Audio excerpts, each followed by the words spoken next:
Olá pessoal, sejam muito bem-vindos ao canal Corujinha. No vídeo de hoje, uma dinâmica para a nossa reunião de pais, professores, para você conseguir de forma lúdica conversar um pouquinho e abordar temas muito importantes que temos no nosso dia a dia na escola. Então, já deixe seu like, se inscreve aqui no canal se ainda não for inscrito e ative o sininho das notificações, porque todo vídeo novo o YouTube vai te avisar.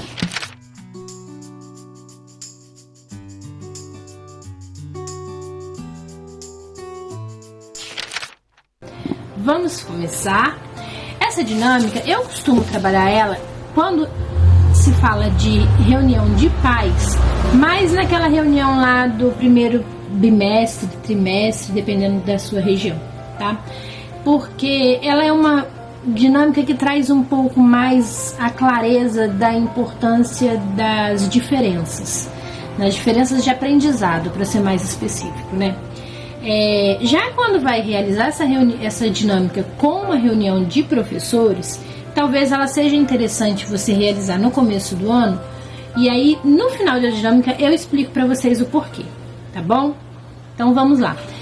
Quem quiser fazer reunião de pais, estamos no começo do ano, né? Tô postando esse vídeo, nós ainda não voltamos às aulas, estamos para voltar, mas eu gravei um outro vídeo também com dinâmica, que é uma dinâmica que eu acho bem mais interessante fazer no começo do ano. Eu vou deixar ela nos cards aqui em cima, se vocês quiserem acompanhar. É a dinâmica do barco que vira a camisa, tá bom? É uma dinâmica que fala um pouco mais sobre a importância da participação dos pais na escola. E essa dinâmica que a gente vai fazer agora, a dinâmica do monstrinho, ela fala um pouco mais de como os pais precisam olhar e compreender o ritmo de cada criança, tá bom? E para os professores, nós vamos levar o fim dessa dinâmica por um outro lado, que é a importância da atenção. E quando ouvir algo, é melhor ir até a pessoa, saber o que realmente aconteceu, do que ficar com fofocas, né? Pra gente evitar confusões dentro da escola. Então vamos lá. A dinâmica do monstrinho. Vocês vão precisar de folha sulfite, tá? Folha branca, porque os pais vão precisar desenhar. E vocês vão precisar de lápis de cor, canetinha, giz de cera, o que vocês tiverem à disposição, tá bom? Para poder deixar para que os participantes da dinâmica possam fazer o desenho, que é o desenho da receita do monstrinho que nós vamos passar a partir de agora. Então, nós começamos essa dinâmica contando aos participantes que eles vão desenhar um monstrinho e que você vai dar os comandos para que a pessoa desenhe esse monstrinho. Então vamos começar. O nosso monstrinho, ele tem uma cabeça redonda e grande. E aí nesse momento, os participantes vão desenhar na sua folha a cabeça do monstrinho. Eu já começo aqui a dizer que fica bem interessante, porque tem gente que na hora que você fala a cabeça, ele já desenhou a cabeça, o olho, o nariz, a boca, o cabelo, tudo mais. Mas vamos continuar. A gente pediu para desenhar a cabeça grande e redonda. Número 2. O monstrinho tem um corpo pequeno e ele é coberto de pelos. Então, ele é pequeno e coberto de pelos. E aí, nós damos o tempo para as pessoas fazerem o desenho. Agora, os braços do monstro. Aqui também já tem gente que na hora que você falou do corpo já desenhou braço, perna e tudo mais. Mas vamos lá. Os braços são compridos e as mãos são pequenas e têm garras afiadas. Então, nós temos um monstro com braços compridos e com as mãozinhas pequenas e com garras afiadas.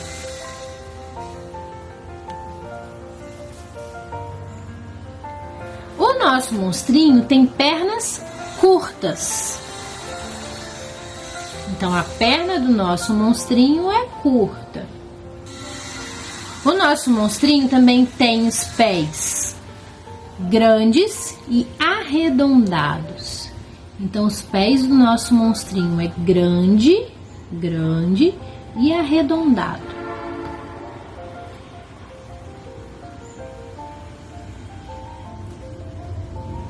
Agora, o nosso monstrinho tem um olho só no meio da testa. É lógico que tem gente que já desenhou olho, nariz, boca, e aí você fala, tudo bem, não tem problema, não é mesmo? Alguns tentam fazer mais um olho no meio e desenho segue. O nariz. O nariz do nosso monstrinho, ele tem as narinas quadradas. Esse quem desenhou o nariz ainda dá pra fazer os quadradinhos da narina, vai.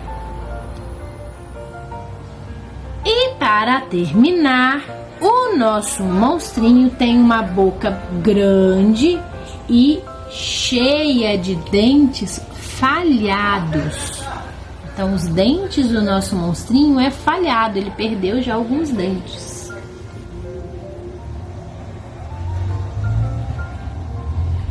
E terminando, vocês podem ou não pedir para que eles pintem. Alguns já vão colorindo ao longo, porque tem aqueles que acabam mais rápido, e aí enquanto acabou vai colorindo, porque está esperando o outro que ainda está fazendo. Vocês podem deixar a critério, né? Fica a critério de vocês, deixar ou não pintar o monstrinho. Depois é interessante você fazer uma exposição da dinâmica dos monstrinhos. Então seria bem legal se eles pintassem o monstrinho depois, tá bom? E aí fica uma pintura... E aí fica uma pintura livre, cada um pode fazer do jeito que preferir. Terminamos então a nossa dinâmica. Peçam que eles coloquem o nome deles. Se for feito com os pais, peça para que coloquem o nome dele e o nome do aluno embaixo, depois vocês vão saber quem é de quem.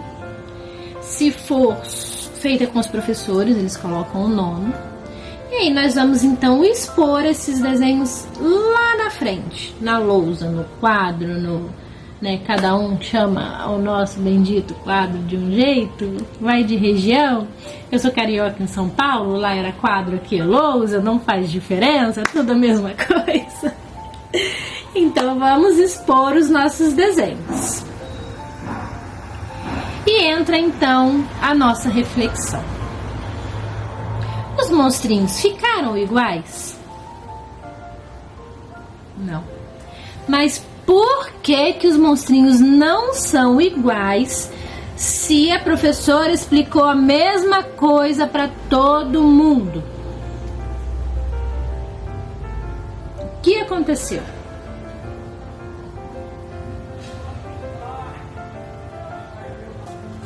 Então, do mesmo jeito que eles, enquanto adultos, né, professores ou pais, ouvem e entendem diferente porque somos indivíduos únicos e cada um tem o seu jeito de ser, de ver e de entender as coisas, assim também é dentro da nossa sala de aula. Agora vamos pegar a questão de pais, tá? Querido papai e mamãe, assim também acontece dentro da nossa sala de aula. Às vezes a professora fala uma coisa e a criança, ela entendeu o que a professora falou, mas do jeito dela. E tudo bem, não tem problema, ela não está errada. Ela apenas teve um olhar diferente. Assim como é na matemática. Às vezes tem uma pessoa que consegue resolver um problema usando uma fórmula. Outras só pensam e conseguem resolver o cálculo mental. Outras conseguem desenvolver estratégias para poder chegar no resultado que essa que chegou calculando mentalmente e a outra chegou calculando numa fórmula. O importante é que o resultado final, ele é sempre o mesmo. Então, tanto nessas questões de dia a dia quanto em questões de aprendizagem, cada criança tem o seu jeito de olhar e de entender, o seu ritmo, a sua compreensão.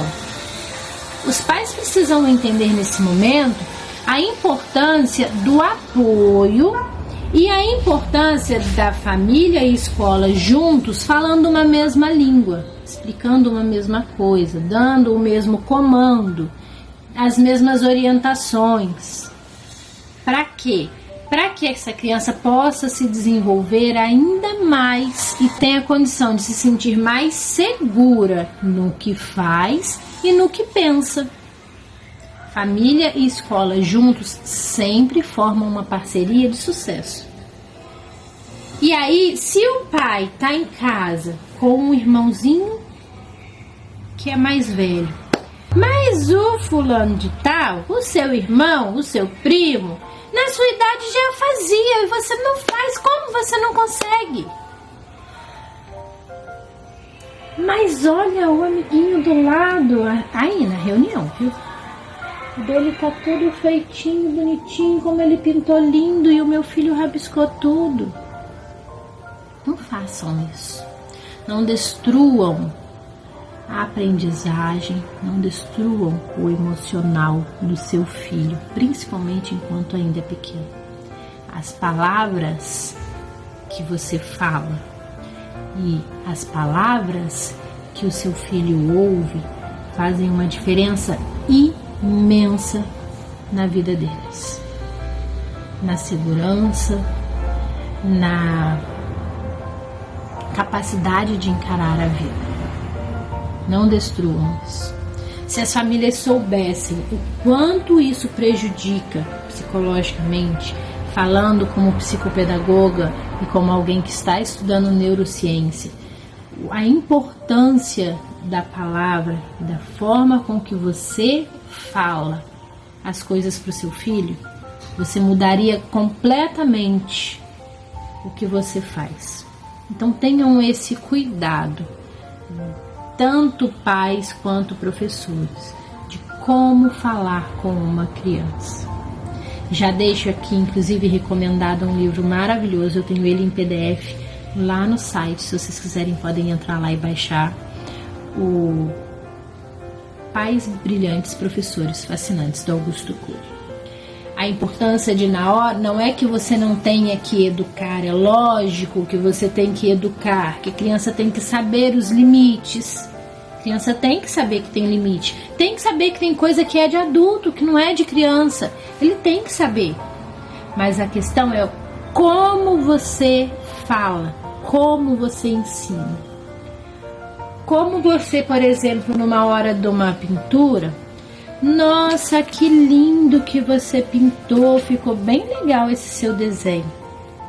Eu gostei, você está melhorando, tá cada dia mais bonito, mas olha esse pedacinho, da próxima vez a gente pode tentar, olha, não passar em cima da linha para que o desenho fique bem preenchidinho, parte de dentro.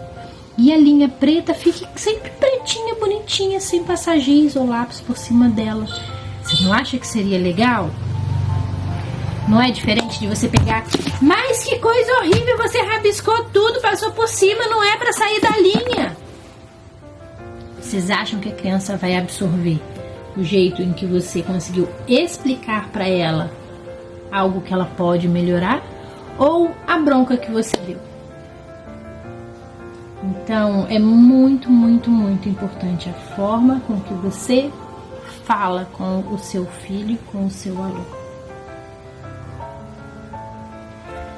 E assim como é importante entender que cada um tem o seu ritmo. Tem criança que ela aprende o alfabeto no primeiro mês de aula. Pegando aí as crianças pequenas, porque é a área que eu mais trabalho. Então, pegando uma alusão a aprendizagens, tá, gente? E tem crianças que vai precisar de 6 meses, porque talvez ela tenha esses complexos e bloqueios por conta de uma forma em que foi ensinada ou uma forma em que foi falado para ela em algumas situações da vida, que para ela aquilo ali é um monstro. Que para ela aquilo ali é muito difícil.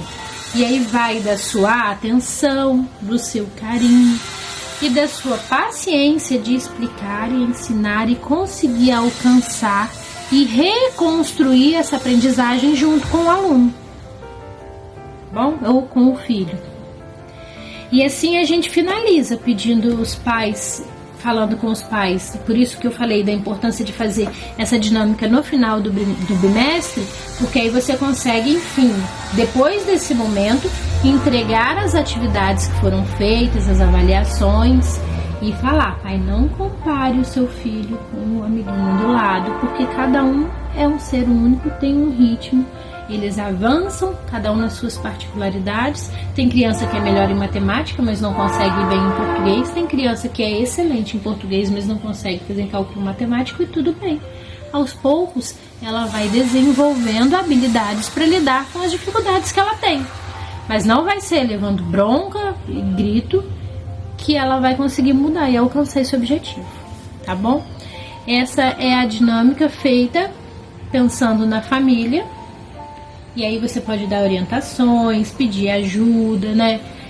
Dar dicas de como os pais podem ajudar e trabalhar em casa em cima das dificuldades. E a partir daí seguir com a sua reunião e com os informes que você precisa passar. Agora, com essa mesma dinâmica, porém trabalhando com professores, né? Enquanto coordenadora eu já fiz essa dinâmica, numa situação em que a gente vai pegar aqui o ponto da comunicação, né?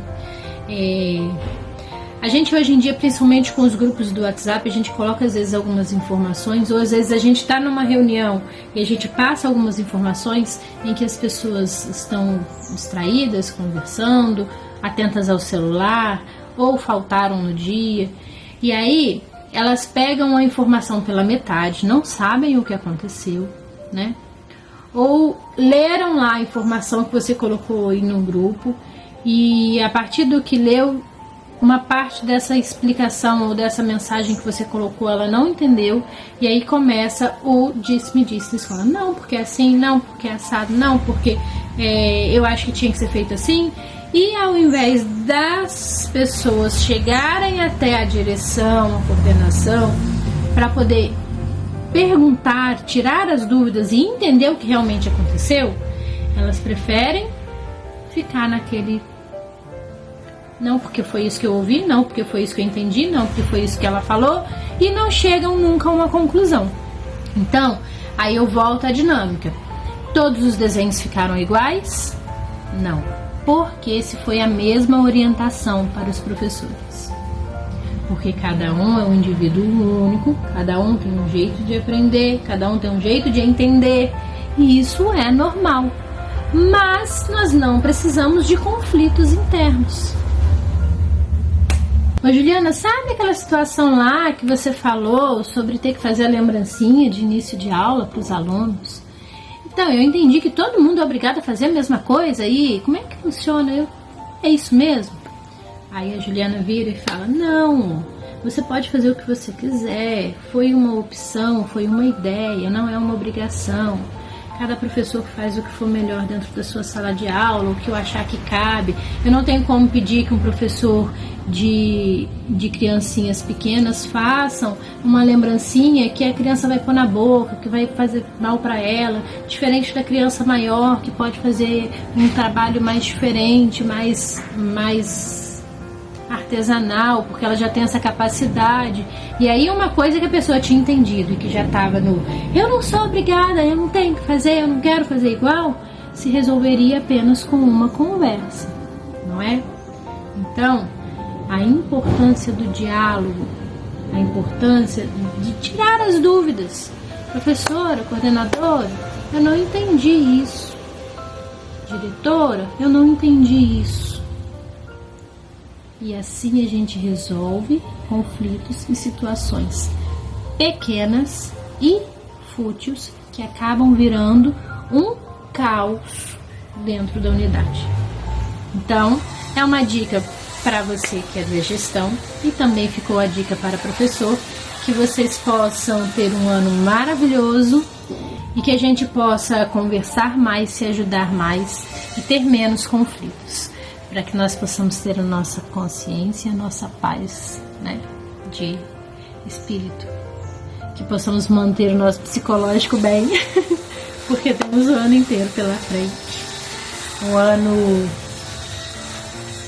que eu tenho certeza que vai ser maravilhoso, que vai mais uma vez nos trazer muitas alegrias, muitos aprendizados, muitas conquistas, não é? O prazer de ver aquela criança alcançar os objetivos e saber que o trabalho que você está fazendo, que você está desenvolvendo, está tendo efeito, está fazendo a diferença na vida de cada pequeno ser que passa por nós. Então é isso, pessoal, espero que vocês tenham gostado. Coloca aqui embaixo nos comentários se vocês já fizeram essa dinâmica, se já conheciam ou se gostaram. Quem fizer, por favor, volta aqui e comenta, que a gente possa ajudar mais pessoas e que a gente possa ter um ano cada vez mais leve, uma parceria cada vez maior com a família escola, para que nós possamos cada vez mais alcançar o coraçãozinho e o aprendizado dessas crianças. Até o próximo vídeo.